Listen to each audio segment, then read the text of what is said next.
Hello everyone, welcome back to my channel. So আজি আপোনালোকলৈ লৈ আহিছো মই চিকেনৰ এটা নতুন ৰেচিপি. So আজি ৰেচিপিটোত মোৰ কি বস্তু আছে চাই লওঁ আহকচোন. বিলাহী, পিয়াজ, গ্ৰীন চিলি, গাৰ্লিক, জিঞ্জাৰ আৰু কাৰি লিভছ আৰু মই মাংস আধা কেজি লৈছো. আপোনালোকে নিজৰ অনুযায়ী ল'ব পাৰে. এই নকৰি তেন্তে মাংসখিনি বনাবলৈ ষ্টাৰ্ট কৰোঁ আহক.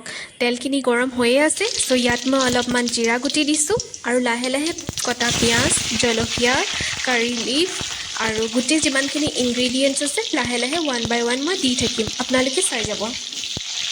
এতিয়া কটা পিঁয়াজ, জলকীয়া, আদা, নহৰু এই গোটেইখিনি মই তেলত ভালদৰে ফ্ৰাই কৰিম. পিঁয়াজবোৰ এনেদৰেই মই লৈছোঁ অলপ ডাঙৰকৈ কাটি. আজি জলকীয়াবোৰো সৰু সৰুকৈ কৰা নাই, অলপ ডাঙৰকৈ লৈছোঁ. সো এনেদৰে অকণমান ফ্ৰাই কৰাৰ পিছতে মই ইয়াত নিমখ জলকীয়া এড কৰিম. আপোনালোকে ইচ্ছা কৰিলে মছলাও দিব পাৰে. মই ইয়াত মছলা হিচাপে একো বস্তু ব্যৱহাৰ কৰা নাই, মাত্ৰ নিমখ জলকীয়া, আদা, নহৰু এইখিনি ইনগ্ৰিডিয়েণ্ট লৈয়ে আজি চিকেন কাৰীটো বনাবলৈ লৈছোঁ. কিছু সময় এনেকৈ ফ্ৰাই কৰাৰ পিছতে মই এতিয়া কাৰি লিভছখিনিও ইয়াত এড কৰি দিম আৰু কাৰি লিভছখিনিও অকণমান ফ্ৰাই কৰিম আৰু তাৰপিছতে মই এতিয়া মাংসখিনিও ইয়াত এড কৰি দিম আৰু মাংসখিনি দিয়াৰ পিছতে মই ধুনীয়াকৈ মাংসখিনিও এতিয়া ফ্ৰাই কৰি থাকিম তেলত.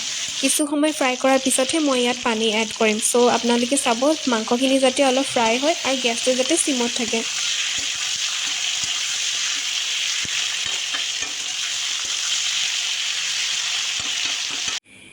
গেছটো চিমত কৰি কিছু সময় এনেকৈ মাংসখিনি ফ্ৰাই কৰিম আৰু দেখিছেনে কালাৰটো এতিয়া লাহে লাহে অলপ সলনি হ'ব ধৰিছে.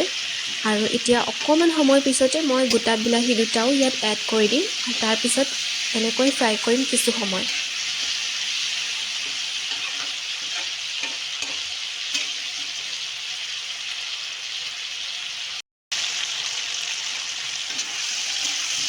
অকণমান সময় ফ্ৰাই কৰাৰ পিছতে মাংসখিনিৰ লগত বিলাহী দুটাও মিলি যাব আৰু তাৰপিছতে এটা বেলেগ এটা কালাৰ আহিব মাংসখিনিৰ. ইচ্ছা কৰিলে আপোনালোকে ইয়াত গৰম মছলা অলপো এড কৰিব পাৰে স্মেলৰ কাৰণে বা টেষ্টৰ কাৰণে. মই পিছে ইয়াত একো এক্সট্ৰা এড কৰা নাই. আৰু ইয়াৰ পিছতে মই লাহেকৈ দুটা আলু কাটি দিম. মাংসত আলু সোনকালে সিজি যায়, চ' সেইটো কাৰণে আলু মই দেৰিকৈ দিছোঁ. চ' ইয়াৰ পিছতে অকণমান পানী এড কৰি দিম. তাৰপিছত আকৌ অকণমান পানীখিনিৰ লগতে সিজিবলৈ দিম. তাৰপিছত যেতিয়া পানীখিনি আকৌ কমি যাব আকৌ ফ্ৰাই কৰিম. ফ্ৰাই হোৱাৰ পিছতে মই ইয়াত নিজৰ অনুযায়ী যিমানকণ মোক কাৰি লাগে সেই হিচাপত মই ইয়াত পানী অলপমান এড কৰিম আৰু তাৰপিছত মাংসখিনি সিজিব দিম. আৰু তাৰপিছতে আপোনালোকক যিমানখিনি পানী দৰকাৰ আছে বা কাৰি আপোনালোকে কিমান পনীয়া খাব বিচাৰে সেই হিচাপে পানীখিনি ৰাখি আপোনালোকৰ কাৰিটো ৰেডি হৈ যাব. চ' আজি কাৰি লিভ দি বনোৱা স্পেচিয়েল চিকেন কাৰিটো ৰেডি হৈ গ'ল.